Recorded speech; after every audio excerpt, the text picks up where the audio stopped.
¿Alguna vez te has preguntado qué ocurrió realmente durante los 7 días más importantes de la historia humana? La Semana Santa no es solo una tradición religiosa, es una secuencia de eventos cuidadosamente orquestada por Dios que transformó el destino de la humanidad. Isaías 53:5 nos revela la esencia de esos días. Mas Él fue herido por nuestras rebeliones, molido por nuestros pecados. El castigo de nuestra paz fue sobre Él, y por sus llagas fuimos nosotros curados. Esta escritura no solo describe un sufrimiento físico, sino una misión eterna que redefinió nuestra relación con el Creador.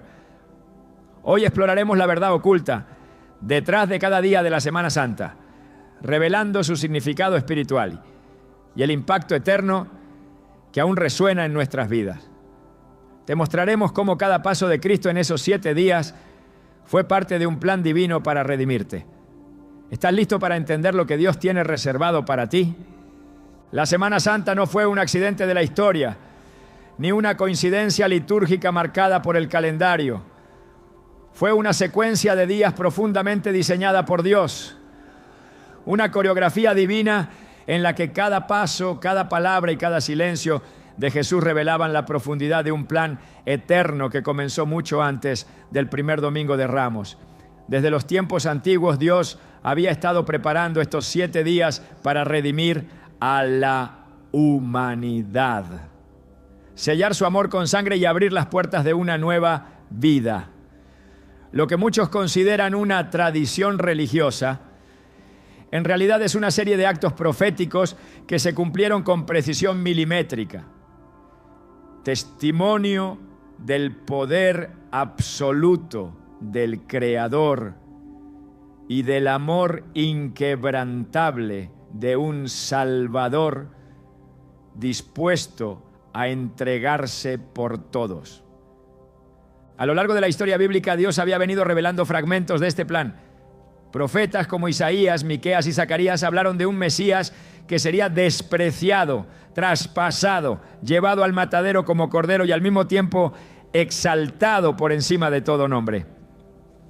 En Zacarías 9:9 ya se anunciaba: alégrate mucho, hija de Sión, da voces de júbilo, hija de Jerusalén. He aquí tu rey vendrá a ti, justo y salvador, humilde, y cabalgando sobre un asno.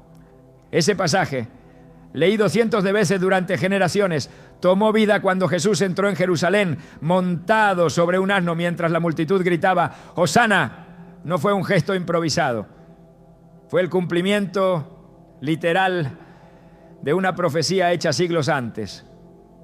Cada detalle tenía un propósito, cada evento estaba anclado en la eternidad. El mismo Jesús, consciente de la magnitud de lo que estaba por acontecer, preparó a sus discípulos no solo con palabras, sino con actos simbólicos cargados de significado espiritual. El lavamiento de pies, la institución de la Cena del Señor, su entrada al templo y las confrontaciones con los líderes religiosos no fueron simples momentos de un predicador controversial. Fueron señales de que el tiempo se había cumplido. En Lucas 22:37, Él lo dijo con claridad: porque os digo que es necesario que se cumpla todavía en mí aquello que está escrito. Y fue contado con los inicuos, porque lo que está escrito de mí tiene cumplimiento. Jesús no improvisaba, estaba siguiendo el plan exacto del Padre. Durante siglos, el pueblo de Israel había celebrado la Pascua como un recordatorio de su liberación de Egipto, pero incluso esa celebración era una sombra del verdadero Cordero Pascual que vendría. En Éxodo 12, Dios establece que cada familia debía sacrificar un cordero sin defecto y aplicar su sangre en los dinteles de la puerta para que el ángel de la muerte pasara de largo. Ese acto que preservó la vida de los primogénitos hebreos fue una señal profética que apuntaba directamente a la cruz, como lo explica el apóstol Pablo en 1 Corintios 5:7. Cristo, nuestro Cordero Pascual, ha sido sacrificado. En la Semana Santa esa antigua figura se hizo carne. Jesús se convirtió en ese Cordero sin mancha, cuya sangre no solo cubre un marco de madera, sino que borra el pecado del mundo entero. A medida que los días avanzaban, cada uno con su carga simbólica, la tensión aumentaba. No era una tensión política solamente, era espiritual. El cielo y el infierno estaban atentos. Los ángeles en silencio y las fuerzas de las tinieblas inquietas. Lo que estaba en juego era la salvación de la humanidad entera. En esos días se movía algo que iba más allá de la superficie. Cuando Jesús maldijo la higuera o lloró sobre Jerusalén, no eran simples gestos emocionales. Cada palabra suya era un eco del juicio que vendría sobre un sistema religioso vacío, que adoraba de labios, pero tenía el corazón lejos de Dios. Jesús sabía que había llegado el tiempo señalado por el Padre, no uno antes ni uno después. En Juan 12:27, poco antes de ser arrestado, expresa con profunda humanidad: ahora está turbada mi alma. ¿Y qué diré? Padre, sálvame de esta hora, mas para esto he llegado a esta hora. Esta declaración no solo muestra su humanidad, sino su absoluta rendición al plan divino. No fue una tragedia lo que lo llevó a la cruz, fue una decisión. Y esa decisión fue tomada antes de que el mundo existiera. En Apocalipsis 13:8 se habla de Jesús como el Cordero que fue inmolado desde el principio del mundo. Es decir, la cruz ya estaba escrita antes que el Edén fuera plantado. Nada quedó al azar. El lugar, el momento, los personajes, las circunstancias, todo fue tejido con precisión divina. La profecía de Daniel 9:25-26 señala que desde la orden para restaurar Jerusalén hasta la venida del Mesías, príncipe, habría un periodo exacto de semanas proféticas que culminarían con la muerte del ungido. Cuando se analiza esta profecía en su contexto histórico, se descubre que Jesús murió justo dentro de margen de tiempo señalado. No hay forma de negar que Dios había trazado este plan con siglos de anticipación. Y eso debería despertar en nosotros reverencia, asombro y rendición. La grandeza de estos 7 días también radica en que condensan el mensaje del Evangelio en acción viva. Jesús no vino solamente a predicar la buena noticia, Él la encarnó. Cada paso suyo hacia el Calvario era una página viva de redención, escrita con lágrimas, sudor y sangre. Cada día de esa semana representa un aspecto del carácter de Dios y de su relación con nosotros.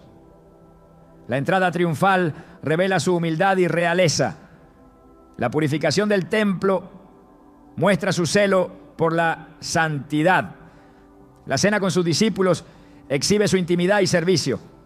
La oración en Getsemaní refleja su humanidad y obediencia. El juicio injusto muestra su mansedumbre. La crucifixión, su sacrificio.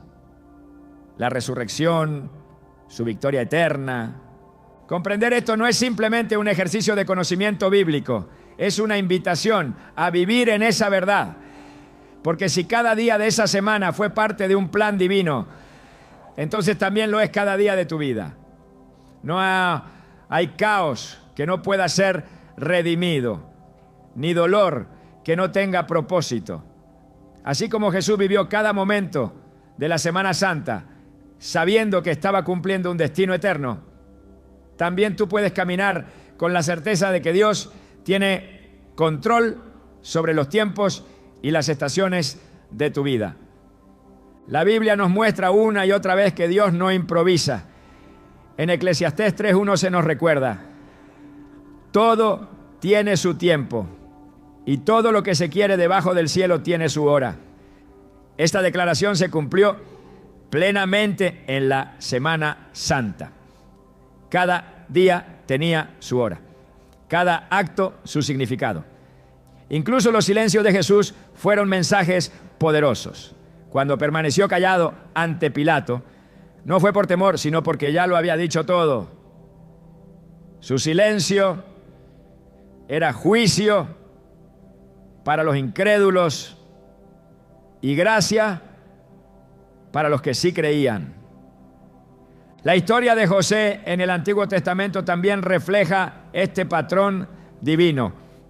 Vendido por sus hermanos, encarcelado injustamente, olvidado por años, todo parecía desorden.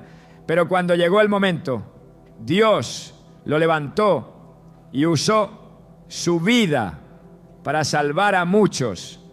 Génesis 50:20 resume esta verdad. Vosotros pensasteis mal contra mí, mas Dios lo encaminó a bien para hacer lo que vemos hoy, para mantener en vida a mucho pueblo. La Semana Santa es ese mismo principio elevado a su máxima expresión. Lo que los hombres tramaron para mal, Dios lo usó para el bien eterno de toda la humanidad. Incluso el día del silencio, el sábado, tiene un peso espiritual inmenso. Mientras el cuerpo de Jesús yacía en la tumba y el mundo parecía envuelto en una calma siniestra, el cielo no estaba inactivo. En el 1 Pedro 3, 18 a 19 se sugiere que Jesús, en espíritu, fue y proclamó victoria a los espíritus encarcelados. No fue un día perdido, fue un día de cumplimiento y proclamación. Cada día, incluso el de aparente inactividad, tenía un propósito eterno. Hoy, muchos viven sus vidas sin comprender que su historia también puede estar tejida por las manos de un Dios soberano. Nos angustiamos por los días de silencio, los momentos de traición, las caídas, sin entender que quizás estamos en medio de nuestra propia Semana Santa, una temporada donde Dios está orquestando algo eterno. Por eso, al mirar los eventos que transformaron el mundo, también somos llamados a mirar hacia adentro y preguntarnos, ¿qué está haciendo Dios en mis días? ¿Estoy viendo solo el caos superficial o estoy discerniendo el propósito eterno detrás de cada detalle? La verdad oculta de la Semana Santa no es simplemente histórica ni teológica, es personal. Nos grita que Dios está en control incluso cuando todo parece perdido. Nos recuerda que lo que parece un final puede ser el umbral de una resurrección. Nos asegura que cada lágrima, cada paso y cada herida puede tener un propósito si se pone en manos del que resucita muertos. Cada año, cuando esta semana llega, millones conmemoran sus eventos. Pero no basta con recordar, es necesario interpretar. No basta con asistir, es vital participar. La Semana Santa no es solo una narración, es una convocatoria. Dios sigue llamando a través de estos días. Sigue revelando que su plan sigue en marcha, que su Hijo sigue siendo el camino, la verdad y la vida. Y si esos 7 días cambiaron el curso de la historia, también pueden cambiar tu destino, porque el mismo Dios que escribió cada línea de esa semana es el que está escribiendo hoy la historia de tu vida. Nada está fuera de su alcance. Nada escapa a su plan. Y si Él fue capaz de usar el dolor, la injusticia y hasta la muerte para traer salvación, también puede usar tu historia, por rota que parezca, para mostrar su gloria. Puedes verlo ahora. Cada día de la Semana Santa es una declaración. Dios tiene un plan perfecto y tú estás incluido en él. Jesús no fue víctima del sistema, ni un mártir atrapado en una serie de circunstancias fuera de su control. Cada paso que dio durante la Semana Santa fue una decisión consciente, una entrega voluntaria al plan eterno del Padre. Desde el primer momento hasta su última palabra en la cruz, Él eligió someterse. No hubo confusión ni improvisación. Él sabía exactamente lo que sucedería y aún así caminó con determinación hacia el sacrificio. Juan 10, 18 lo declara con claridad. Nadie me la quita, sino que yo la doy por mi propia voluntad. Tengo poder para darla y tengo poder para volverla a tomar. Este mandamiento lo recibí de mi Padre. Este versículo no solo revela la autoridad de Jesús, sino también su rendición perfecta a la voluntad divina. Durante los primeros días de la semana, muchos lo aclamaron con palmas y lo proclamaron rey, pero Jesús no se dejó engañar por la emoción popular. Él no vino a recibir una corona de oro, sino una de espinas. En su entrada triunfal, no cabalgó un caballo de guerra, sino un asno, cumpliendo así la profecía y revelando que su reino no sería como los de este mundo. Sabía que los mismos labios que lo alababan pronto pedirían su crucifixión. Sin embargo, no retrocedió. Aún cuando sabía que el tiempo de su muerte se acercaba, continuó enseñando en el templo, sanando, confrontando el pecado, amando a los que lo rodeaban. Todo lo que hizo estaba impregnado de propósito. En la última cena, cuando tomó el pan y lo partió, dijo: este es mi cuerpo, que por vosotros es dado. Haced esto en memoria de mí. Lucas 22:19. No dijo que su cuerpo sería quitado, sino que sería entregado. La elección fue suya. En ese gesto humilde, Jesús instituyó una práctica que recordaría por siempre el corazón de su misión: dar su vida, no por accidente, no por fuerza, sino por amor. La cena no fue una despedida melancólica, fue una proclamación profética. Consciente de lo que venía, se despidió con paz, lavó los pies de sus discípulos y les mostró el camino del servicio. En todo momento mantuvo el control. Cuando llegó al huerto de Getsemaní, su alma se estremeció. Allí se reveló la intensidad del sacrificio que estaba por consumar. En Mateo 26:38 Jesús dijo: mi alma está muy triste hasta la muerte. Quedaos aquí y velad conmigo. Fue allí donde su humanidad se enfrentó cara a cara con el dolor que se avecinaba. Su sudor se convirtió en gotas de sangre y clamó al Padre si era posible evitar esa copa. Pero añadió de inmediato: pero no se haga mi voluntad sino la tuya. Lucas 22:42. Esta oración no fue una señal de debilidad, sino la muestra más sublime de obediencia. En ese momento, Jesús se rindió por completo al propósito eterno. Eligió someterse, aunque sabía el precio que eso implicaría. Cuando Judas llegó con la multitud armada para arrestarlo, Jesús no huyó. Se adelantó y preguntó: ¿a quién buscáis? Juan 18:4. Al decirles yo soy, los soldados retrocedieron y cayeron al suelo. Aún en ese instante, su autoridad era tan poderosa que su sola palabra derribó a sus enemigos. Pero no utilizó ese poder para salvarse. Lo usó para cumplir.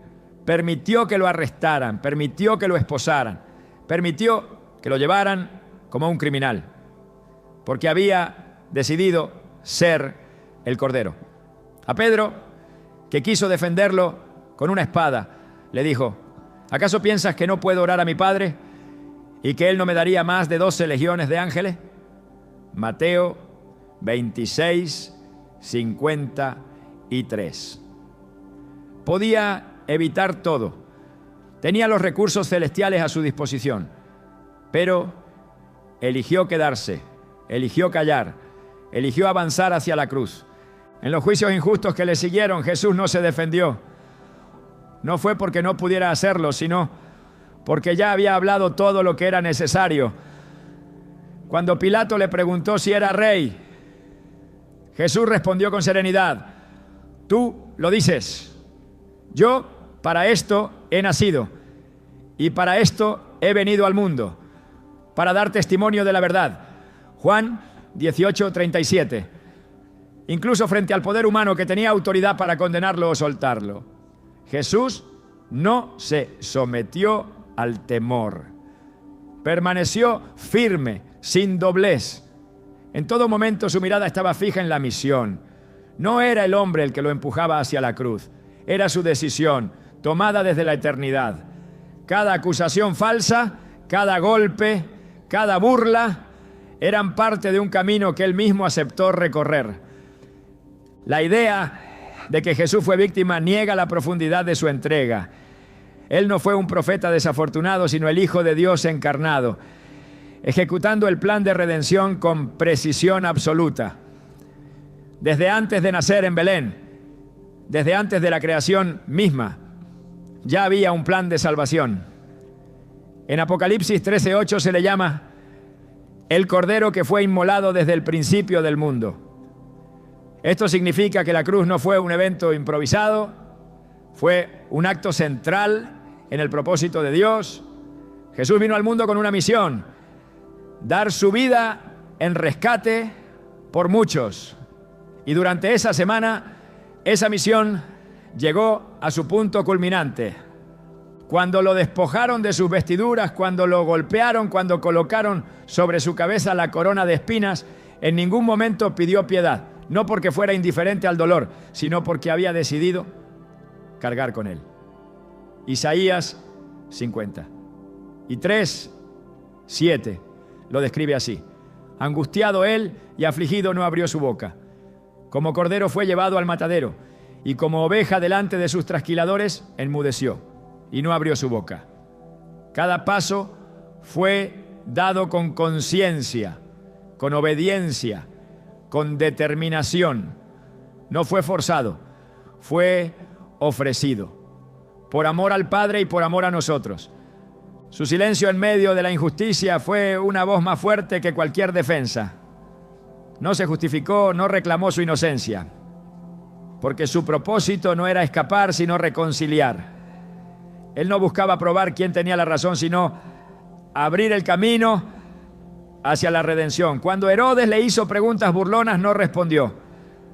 Cuando los soldados lo golpeaban, no los maldijo. Su mansedumbre era la prueba de su autoridad.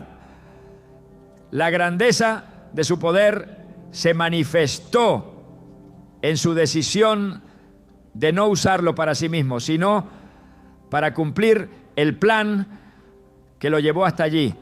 Cuando llegó el momento de cargar la cruz, no hubo resistencia. La llevó con el peso del mundo sobre sus hombros, pero también con la certeza de que estaba cumpliendo con la voluntad perfecta del Padre. Cada herida era una página más escrita en la historia de redención. Cada paso hacia el Gólgota era una victoria espiritual sobre el pecado. Cuando finalmente fue clavado en la cruz, no gritó odio, no pidió venganza. Al contrario, oró por los que lo crucificaban. Padre, perdónalos porque no saben lo que hacen. Lucas 23:34. Aún en su agonía eligió amar, y mientras el mundo pensaba que todo había terminado, mientras sus enemigos creían haber triunfado, él continuaba cumpliendo. No gritó de derrota, sino de cumplimiento. Consumado es. Juan 19:30. Esa frase no fue un lamento, fue una proclamación. El verbo griego que se traduce como consumado indica una obra finalizada en totalidad, completada sin faltar nada. En ese momento Jesús no estaba diciendo me rindo, sino he cumplido. La deuda fue pagada, el sacrificio fue suficiente, el plan fue ejecutado sin error. Desde su primera respiración hasta su último aliento, Jesús decidió obedecer. No hay un solo instante en la Semana Santa en el que Jesús haya actuado fuera del propósito de Dios. En cada gesto, en cada palabra, en cada decisión, dejó claro que su muerte no fue una derrota, sino una entrega. Y esta verdad debe transformar nuestra manera de ver la cruz.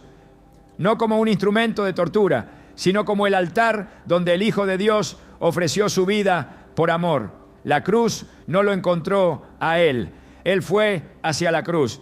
No fue arrastrado, él la abrazó. Esta parte del relato bíblico no puede ser leída con indiferencia. Quien contempla esta entrega con entendimiento no puede permanecer igual, porque no se trata de un relato distante, Se trata del acto más intencional de amor que la historia haya presenciado. Jesús eligió cada momento de su pasión. Eligió el silencio, eligió el dolor, eligió la cruz. Todo para reconciliar lo irrecuperable. Todo para restaurar lo que el pecado había destruido. Todo para devolvernos al Padre. La entrega de Jesús no fue el fin de su poder, fue su expresión suprema. En Filipenses 2:8 se nos dice: y estando en la condición de hombre, se humilló a sí mismo, haciéndose obediente hasta la muerte y muerte de cruz. Esa obediencia no fue una obligación impuesta desde fuera, sino una decisión interna sostenida por el amor. En su humillación se reveló su gloria. En su silencio se escuchó el clamor más profundo del cielo. En su muerte se sembró la vida que florecería al tercer día. Al mirar la Semana Santa desde esta perspectiva, comprendemos que Jesús no fue simplemente una figura trágica. Fue el Salvador soberano que caminó con determinación hacia su destino. No cedió ante el miedo, no se dejó dominar por el odio. En su humanidad se mantuvo perfectamente alineado con el corazón del Padre. Y ese camino que eligió recorrer abrió el acceso al trono de la gracia para todos. Él no fue vencido por la cruz. Él la venció con su obediencia. Y ese acto perfecto sigue hablando hoy. La cruz no es símbolo de derrota, sino de victoria voluntaria. El sacrificio no fue un accidente, fue una elección. Jesús no fue una víctima del mal, fue el Hijo que se ofreció, el Rey que descendió, el Cordero que eligió morir. Su entrega no fue una rendición forzada, fue un acto deliberado de redención eterna. Nadie le quitó la vida, Él la dio por completo, con propósito, por amor. En los días más intensos de la Semana Santa, las sombras no solo descendieron sobre el cielo de Jerusalén, sino sobre los corazones de quienes rodeaban a Jesús. No eran desconocidos, no eran enemigos declarados, eran los suyos, los más cercanos, aquellos que comieron con Él, que lo escucharon predicar, que lo vieron sanar, que caminaron a su lado. La traición, la negación y el juicio injusto no provinieron solamente de extraños, sino de personas que conocían su mirada, su voz, su ternura. Esta dimensión dolorosa de la pasión revela una verdad profunda. El corazón humano, aún frente a la verdad encarnada, puede endurecerse, puede ceder al temor, puede fallar. Lo que ocurrió en esas horas no fue un accidente emocional, fue una exposición precisa de lo que hay en el alma del ser humano cuando se enfrenta al verdadero rostro de Dios. Judas, discípulo de Jesús, no lo entregó con una espada, lo entregó con un beso. Ese gesto cargado de simbolismo condensó la profundidad de su traición.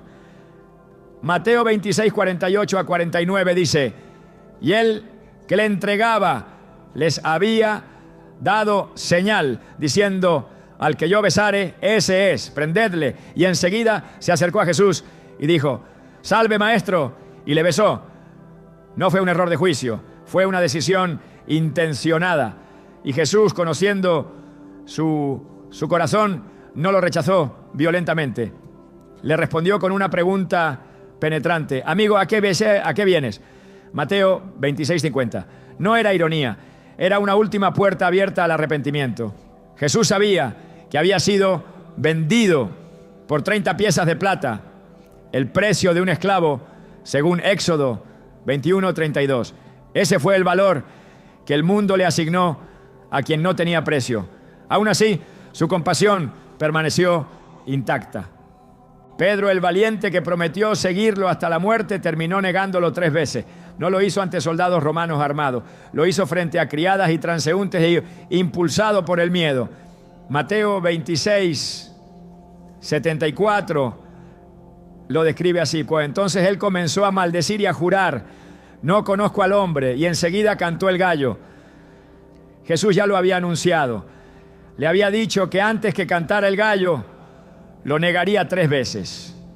Y aun con ese conocimiento previo, no lo apartó de su círculo, no lo condenó, lo miró con compasión. Lucas 22:61 relata: entonces, vuelto el Señor, miró a Pedro.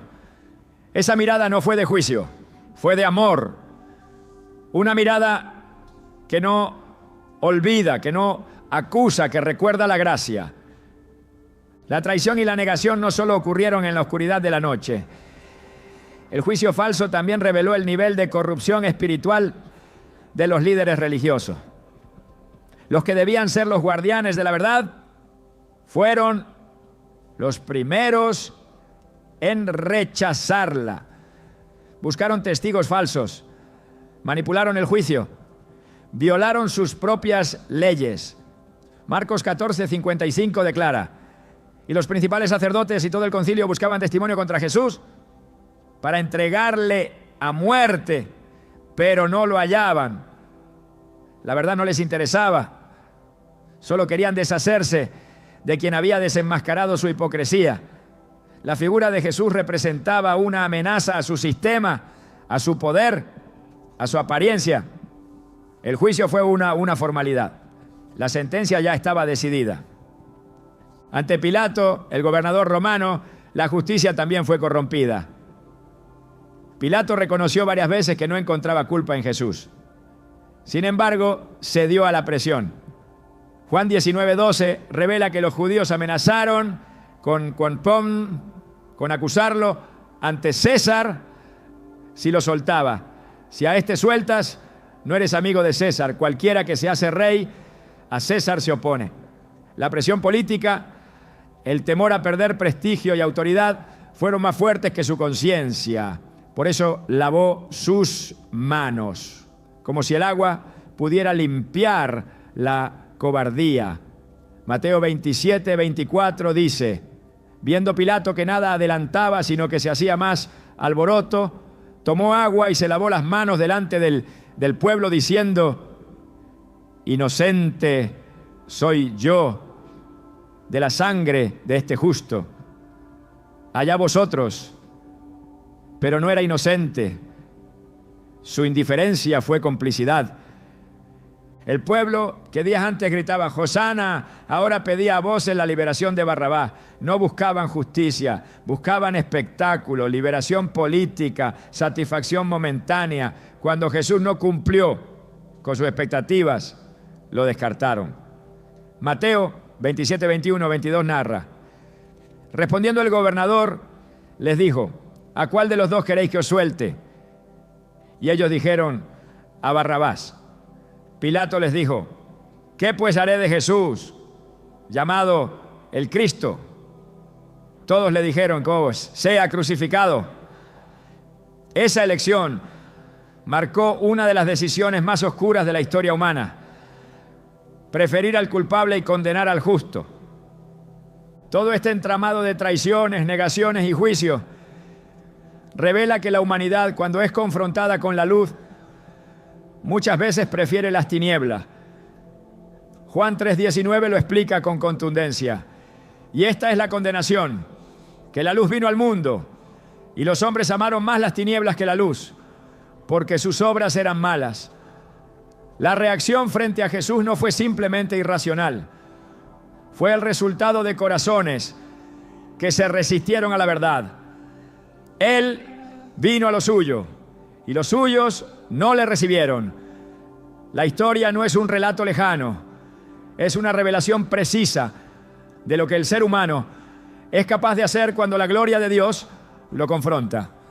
El pecado no se limita a transgresiones externas, se manifiesta en el rechazo voluntario de lo que es justo, en la búsqueda de excusas para no rendirse, en la preferencia por lo conocido aunque esté contaminado, en la comodidad de un sistema religioso que no incomoda ni transforma.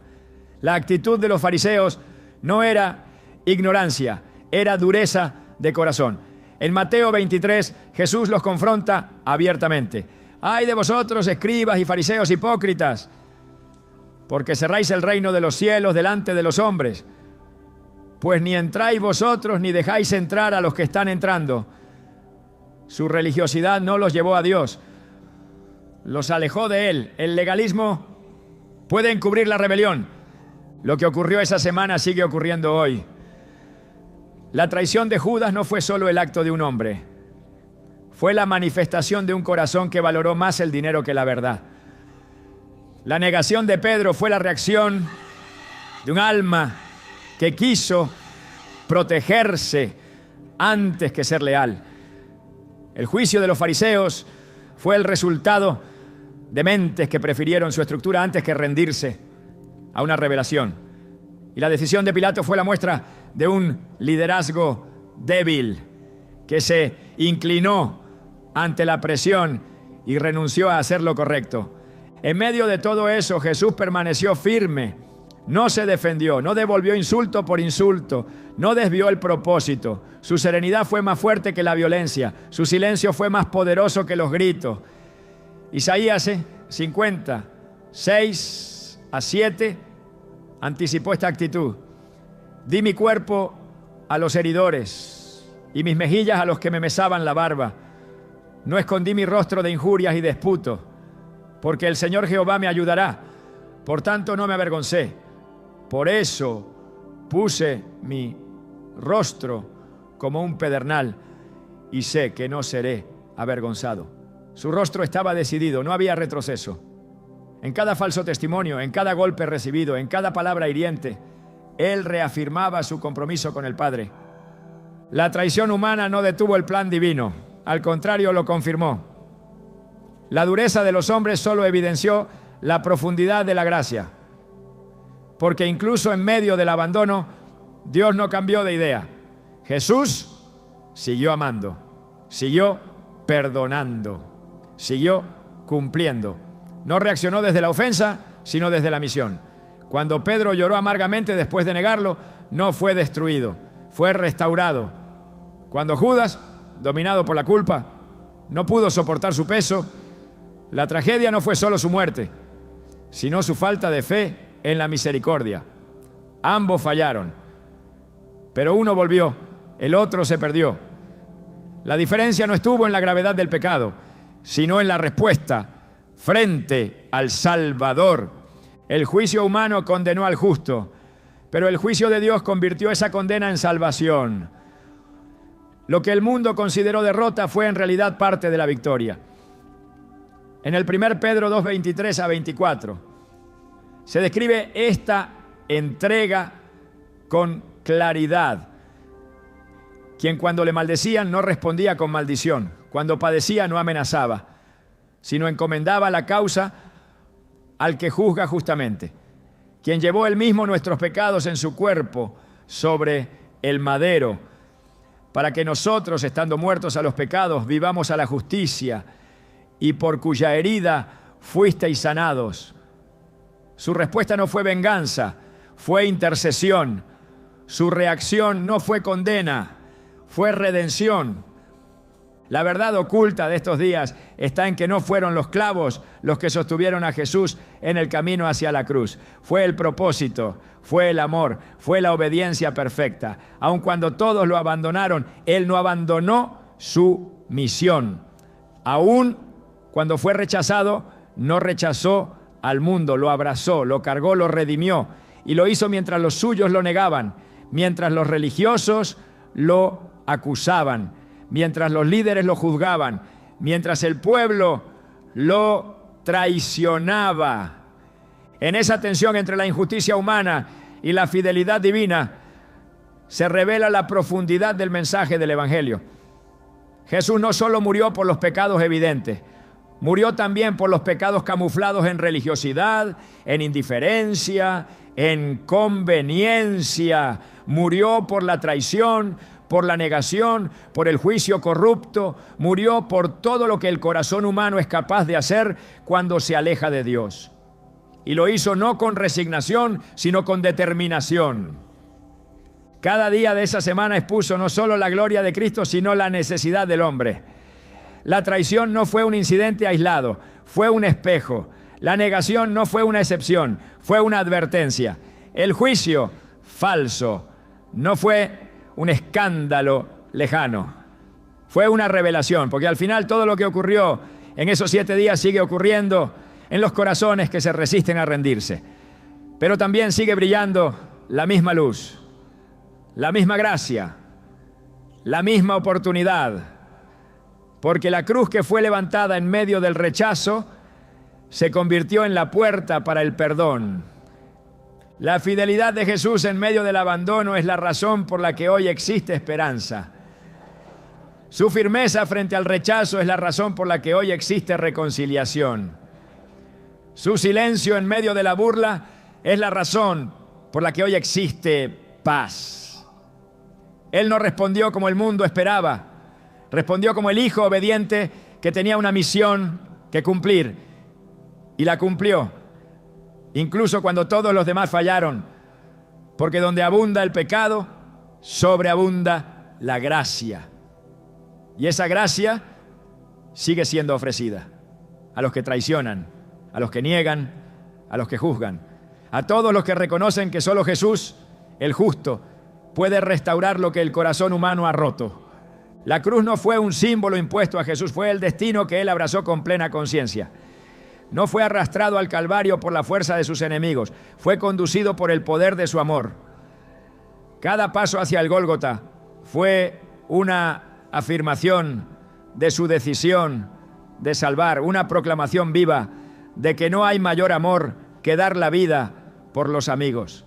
El camino a la cruz fue una marcha de compasión implacable, una jornada cargada de propósito eterno.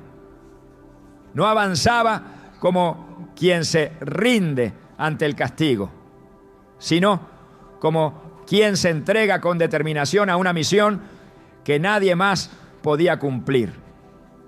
En Isaías 53, 4-5 está escrito: ciertamente llevó él nuestras enfermedades y sufrió nuestros dolores, mas él herido fue por nuestras rebeliones, molido por nuestros pecados.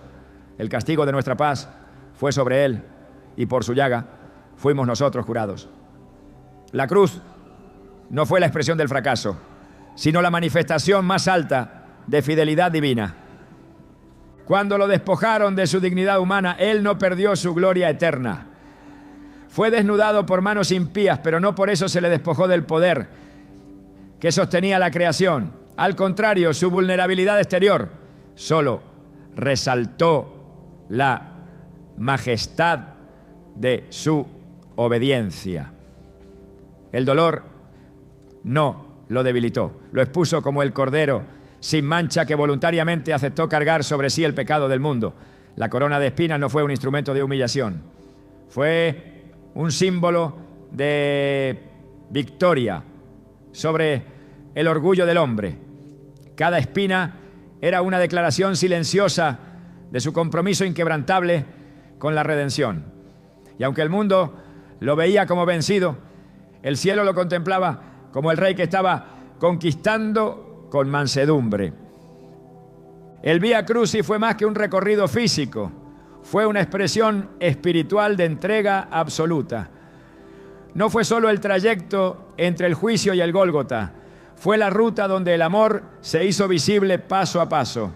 Jesús no avanzó con resignación, sino con una voluntad firme, sabiendo que cada metro ganado con esfuerzo era un acto de amor puro. Llevaba la cruz no como un peso impuesto, sino como un altar móvil donde iba a ofrecerse en holocausto. En Lucas 23, 26, leemos cómo obligaron a Simón de Cirene a cargarla por un momento. Pero lo esencial de esa escena no fue el reemplazo del esfuerzo físico, sino la revelación de que nadie podía sustituir el sacrificio que solo Él podía realizar. Era su cruz, su llamado, su propósito. Las heridas en su cuerpo no fueron señales de derrota, sino las marcas de una obediencia total. Cada latigazo no solo desgarró su piel, sino que selló con sangre viva el pacto eterno entre Dios y los hombres. En cada golpe se escribió una línea del mensaje de salvación. Jesús no maldijo a quienes lo herían porque no caminaba impulsado por ira, sino por misericordia. Él sabía que el odio que recibía no podía competir con el amor que llevaba dentro. Por eso soportó Por eso siguió. Por eso no se detuvo ni retrocedió. Porque el objetivo no era sobrevivir, sino salvar. Y para eso era necesario pasar por ese valle de aflicción, con los ojos puestos en la gloria que vendría después. Cada palabra que Jesús pronunció en ese trayecto fue intencional. No hubo lamentos egoístas, no hubo acusaciones.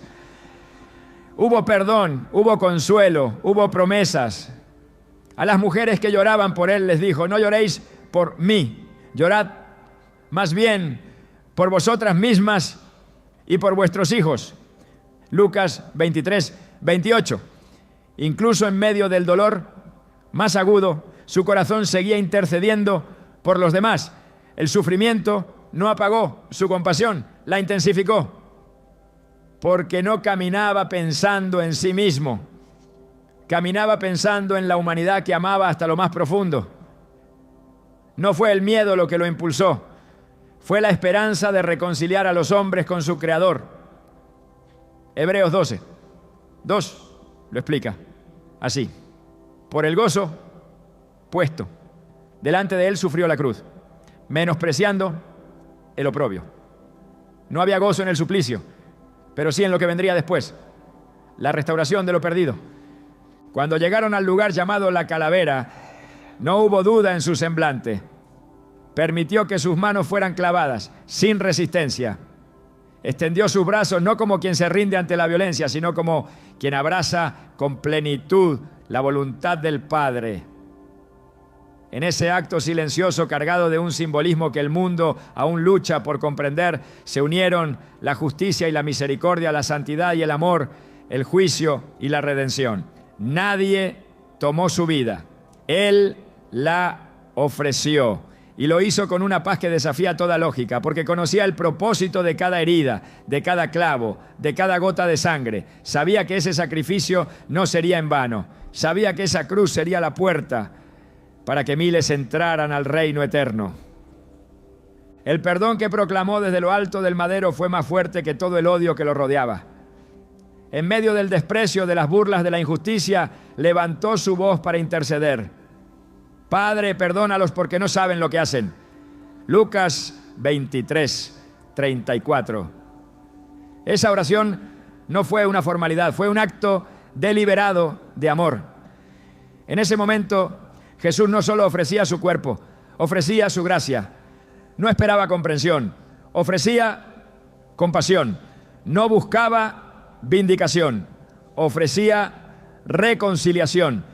Y lo hacía no después del dolor, sino en medio del dolor. Esa es la grandeza de su sacrificio.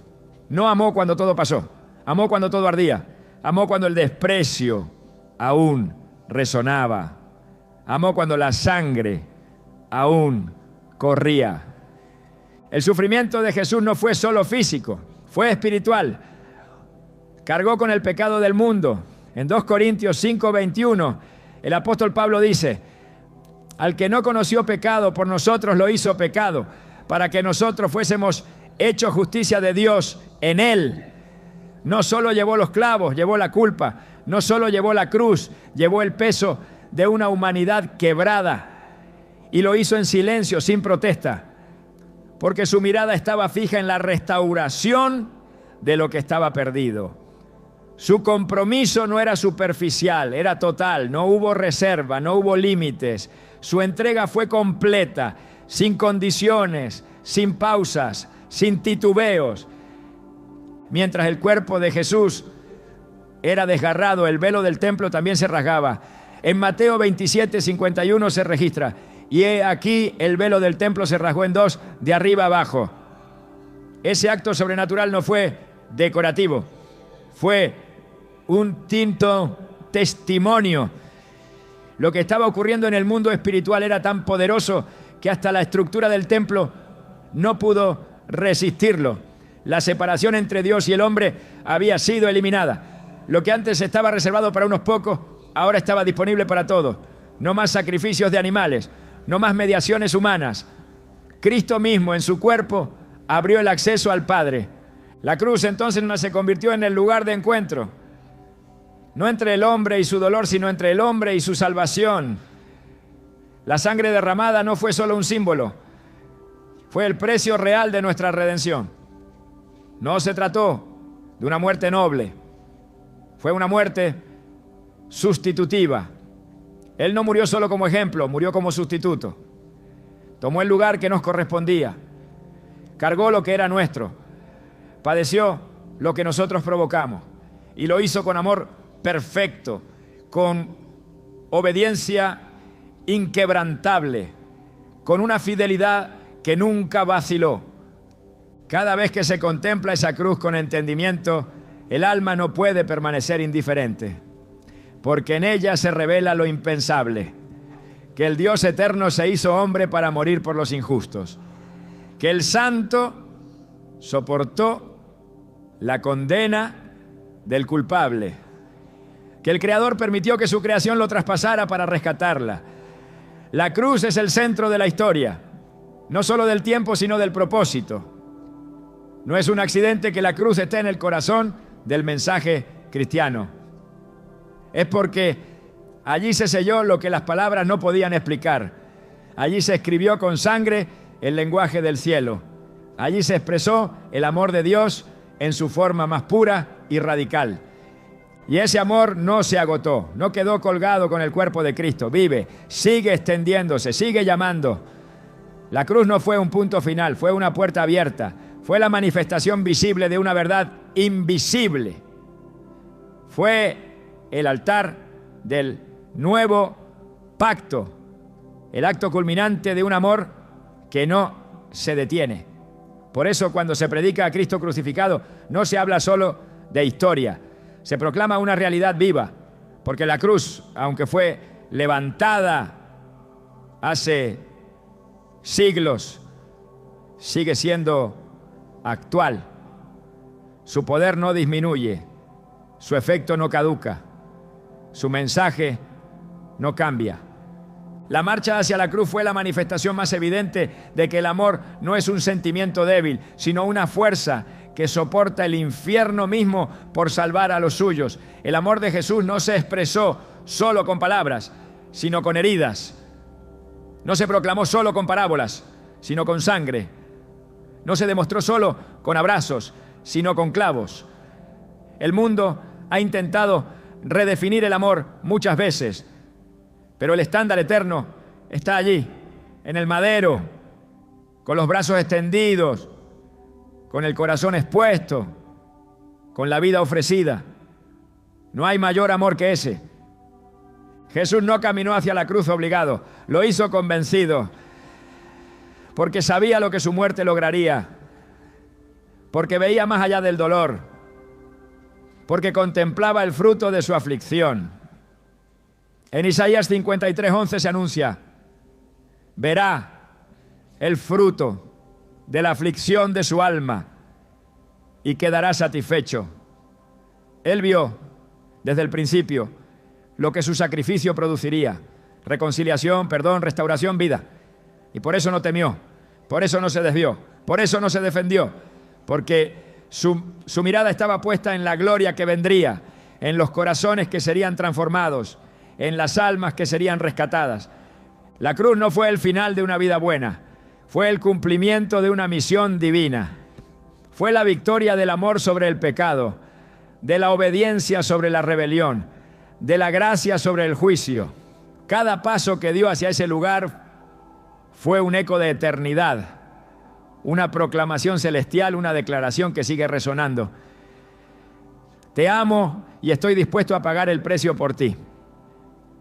Ese es el mensaje central de la cruz. Un amor que no espera nada a cambio, un amor que se entrega por completo, un amor que no se detiene ante la traición, ni la burla, ni la injusticia, un amor que se extiende más allá del dolor, que trasciende la lógica, que rompe los esquemas. Un amor que no se explica, se contempla, y al contemplarlo, transforma. Porque nadie puede mirar esa cruz con entendimiento y seguir siendo el mismo. Nadie puede entender ese sacrificio y vivir como si no hubiera ocurrido. La cruz exige una respuesta, no de lástima, sino de entrega, no de religión, sino de rendición, porque quien fue capaz de amar hasta ese extremo merece todo lo que somos. Cuando el mundo pensó que todo había terminado, el cielo sabía que todo apenas comenzaba. En el instante en que Jesús exhaló su último aliento, no fue la derrota lo que se consumó, sino la victoria más grande de la historia. Lo que para muchos fue el fin trágico de un maestro inocente, en realidad fue el cumplimiento exacto del propósito eterno de Dios. Porque la cruz no representó la caída de un líder, sino la exaltación de un redentor. El aparente fracaso fue la escena donde la justicia divina y la misericordia perfecta se encontraron. Y en ese encuentro, la humanidad entera recibió la oportunidad de reconciliación. La muerte de Cristo no fue un accidente histórico. Fue un acto planificado, profetizado y ejecutado con precisión celestial. Cuando Jesús clamó, consumado es, Juan 19:30, no se estaba despidiendo. Estaba declarando la finalización de la obra redentora. La expresión usada en el texto original, tetelestai, era una palabra utilizada para señalar que una deuda había sido pagada por completo. No quedaban saldos, no hacía falta añadir nada. Todo había sido cubierto. El pecado, la condena, la culpa, el juicio, todo fue vencido en ese momento exacto. Y aunque el cuerpo de Jesús colgaba de la cruz, su espíritu triunfaba en el ámbito invisible. En ese punto la tierra tembló, las rocas se partieron, el cielo se oscureció.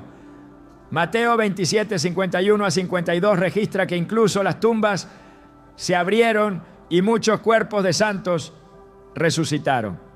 Nada de eso fue simbólico. Fue la reacción tangible de la creación ante el acto central de redención. La muerte fue sacudida en su núcleo. Lo que parecía invencible había sido perforado desde adentro. El pecado, con todo su peso, cayó derrotado en el madero. La separación entre Dios y los hombres fue anulada. La barrera fue derribada. No por medio de estrategias humanas, sino por medio del sacrificio perfecto. El enemigo creyó haber vencido desde el momento de la traición hasta la crucifixión. Cada paso parecía confirmar la ilusión de victoria para el reino de las tinieblas. Pero lo que no entendía era que esa cruz, la misma que quiso usar para destruir al Hijo de Dios, sería la herramienta que Dios usaría para desarmarlo por completo. Colosenses 2, 14 a 15 lo expresa con claridad. Anulando el acta de los decretos que había contra nosotros, la quitó de en medio y la clavó en la cruz. Y despojó a los principados y a las potestades y los exhibió públicamente, triunfando sobre ellos en ella. La cruz fue el escenario de un desfile celestial donde el mal fue expuesto, vencido y desarmado ante los ojos de lo eterno. La victoria no fue una reacción, fue un diseño. Jesús no murió esperando que algo sucediera después. Murió sabiendo que su sacrificio desencadenaba la victoria definitiva. Por eso, incluso mientras colgaba entre el cielo y la tierra, su autoridad permanecía intacta. Aquel que oró por sus enemigos, que perdonó al ladrón arrepentido, que encomendó su espíritu al Padre, no actuaba desde la desesperación, actuaba desde la soberanía. En su silencio había poder, en su herida, sanidad, en su aparente derrota, la semilla de la resurrección. Este momento no puede ser reducido a emoción ni a compasión. No puede ser tratado como una escena triste de la historia. Tiene que ser entendido como el punto de quiebre entre lo antiguo y lo nuevo, entre la ley y la gracia, entre la condenación y la libertad. Lo que Moisés no pudo lograr con las tablas de la ley, lo que los profetas anticiparon sin ver plenamente, lo que los sacrificios del templo apenas prefiguraban, todo fue consumado en ese instante. Hebreos 10:14 lo dice así: porque con una sola ofrenda hizo perfectos para siempre a los santificados. Ya no haría falta otro altar, ya no habría más sangre derramada. La cruz fue suficiente. El poder oculto en ese momento no se manifestó con truenos ni fuego. Se manifestó con el amor llevado hasta el extremo. Jesús, el santo hecho pecado, el justo hecho culpable, el inocente tratado como reo. Todo para que los pecadores pudieran ser llamados hijos. Todo para que los alejados pudieran ser acercados. Todo para que los muertos en delitos y pecados pudieran recibir vida. Efesios 2:13 resume esta transformación. Pero ahora en Cristo Jesús, vosotros que en otro tiempo estabais lejos, habéis sido hechos cercanos por la sangre de Cristo. Desde ese momento la cruz dejó de ser símbolo de maldición para convertirse en estandarte de esperanza. El madero se transformó en altar. El lugar de ejecución se volvió punto de reconciliación. Lo que parecía una derrota definitiva se convirtió en una victoria irreversible. Y todo porque Jesús no solo murió cumpliendo, murió venciendo, murió amando. Y ese acto no se desvaneció con los siglos. Su efecto permanece. Su poder no ha disminuido. Su impacto sigue transformando. La cruz fue el sitio donde el cielo tocó la tierra, donde lo eterno intervino en lo temporal, donde el Creador se dio a sí mismo para rescatar a su creación. No hay otro lugar en la historia que haya reunido tanta gloria y tanto dolor, tanta justicia y tanta gracia, tanto quebranto y tanta esperanza. Por eso, quien se detiene ante la cruz con fe encuentra más que un símbolo, encuentra un punto de partida, una fuente de vida, una razón para vivir y un destino eterno asegurado. Porque ese día, ese momento, esa entrega lo cambió todo para siempre. El silencio del sepulcro no fue una pausa sin sentido, fue el preludio de la mayor manifestación de poder que la humanidad haya contemplado. Cuando el tercer día amaneció, la piedra no fue removida para que Jesús saliera, sino para que el mundo viera que la muerte no pudo retener al autor de la vida. La resurrección no fue una continuación improvisada de los acontecimientos previos. Fue el cumplimiento exacto de cada palabra pronunciada por el Maestro. Jesús había dicho: destruid este templo y en 3 días lo levantaré. Juan 2:19. Y con la autoridad del cielo lo cumplió. El sepulcro vacío no dejó lugar a dudas. La promesa se había cumplido, la victoria era total. El camino hacia la nueva vida estaba abierto. El Cristo resucitado no regresó igual, no volvió herido, vencido o frágil. Volvió glorificado, vencedor, revestido de una gloria que traspasaba los límites de la comprensión humana.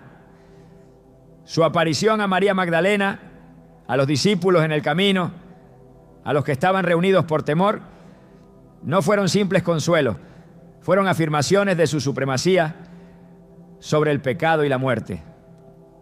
En Apocalipsis 1:18, su declaración es definitiva. Yo soy el que vivo y estuve muerto, mas he aquí que vivo por los siglos de los siglos. Amén. Y tengo las llaves de la muerte y del Hades. El enemigo fue despojado, la condena fue anulada, la esperanza fue restaurada. La resurrección no fue solo un evento milagroso, fue la certificación divina de que todo lo que Jesús enseñó, prometió y profetizó es verdad. Sin ella, la fe estaría vacía. Como escribe el apóstol Pablo en primera a los Corintios 15:17, si Cristo no resucitó, vuestra fe es vana, aún estáis en vuestros pecados. Pero al resucitar, Jesús no solo venció a la muerte, la despojó de su poder y cambió su naturaleza para quienes creen. Ya no es un final temido, sino una transición hacia la eternidad en su presencia. El propósito de la resurrección no fue únicamente mostrar el poder de Dios, sino habilitar una vida completamente nueva para todos los que creen en Él. Romanos 6:4 afirma: fuimos pues sepultados juntamente con Él para muerte por el bautismo, a fin de que como Cristo resucitó de los muertos por la gloria del Padre, así también nosotros andemos en vida nueva. Esta nueva vida no es simbólica, es real. Implica transformación, implica redirección, implica pertenencia. Ya no se camina por el mundo como huérfano espiritual, sino como heredero de una victoria que no se desgasta. La tumba vacía habla con más poder que 1000 argumentos. No hay oscuridad que no pueda ser vencida por su luz. No hay pecado que no pueda ser perdonado por su sangre. No hay muerte que no haya sido superada por su vida. La resurrección de Cristo es la garantía de que la historia no terminó en la cruz, sino que apenas comenzó con un reino que no tiene fin. La Semana Santa no termina en la cruz ni en el sepulcro vacío. Termina y a la vez comienza en el corazón de todo aquel que se atreve a responder a su llamado. Porque estos 7 días no solo marcaron el calendario de la historia, marcaron un antes y un después en el alma de la humanidad. Fueron días donde el tiempo tocó lo eterno y lo eterno descendió al tiempo para transformar completamente nuestra realidad. No se trata solo de lo que Jesús hizo, sino de lo que sigue haciendo hoy en aquellos que entienden que estos eventos no fueron simbólicos, fueron personales. Cada palabra pronunciada, cada paso dado, cada herida recibida y cada victoria proclamada durante esa semana sigue exigiendo una respuesta. No basta con recordarla como un rito anual. Fue diseñada para sacudir estructuras, para desmantelar excusas, para romper la distancia que nos separa del propósito divino. La verdadera verdad oculta de la Semana Santa no está solo en lo que ocurrió, sino en lo que se espera que ocurra en ti a partir de ella. Porque no fuiste llamado a ser un espectador de estos hechos, sino un portador de su poder transformador. El plan que comenzó en Jerusalén no terminó allí. Continúa cada vez que alguien elige creer, obedecer y vivir en esa nueva vida conquistada en la cruz. Dios no solo mostró su poder en esos días, mostró su carácter, mostró su corazón. Y cuando uno comprende eso, ya no puede vivir igual. Porque el mismo Jesús que entró en Jerusalén, entre palmas, es el que quiere entrar hoy en cada rincón oculto del alma. El mismo que fue al Getsemaní está esperando que le entregues tu voluntad. El que fue juzgado injustamente es quien desea ser el único juez de tu historia. El que caminó hacia el Calvario está llamando a cada persona a caminar con Él. No como víctimas, sino como resucitados con propósito. Y el que salió de la tumba no volvió a una vida común, sino a una eternidad que hoy se ofrece como herencia. Estos 7 días son más que memoria, son invitación. Una invitación a dejar de vivir para uno mismo y comenzar a vivir para aquel que lo dio todo. Una invitación a cambiar la forma en que miramos el dolor, la obediencia, la muerte, la esperanza. Una invitación a dejar la indiferencia espiritual y abrazar el llamado urgente de una fe viva. Porque si esta historia no produce cambio, entonces no ha sido entendida. La verdad oculta de la Semana Santa no es un misterio reservado para teólogos. Es una revolución silenciosa que comienza cuando decides no solo conocer lo que Cristo hizo, sino responder con todo tu ser a lo que Él sigue siendo. El mundo fue transformado en 7 días. ¿Qué hará esta verdad en tu vida a partir de hoy? Esa es la pregunta que la Semana Santa deja abierta, esperando no una respuesta con palabras, sino con una vida entera rendida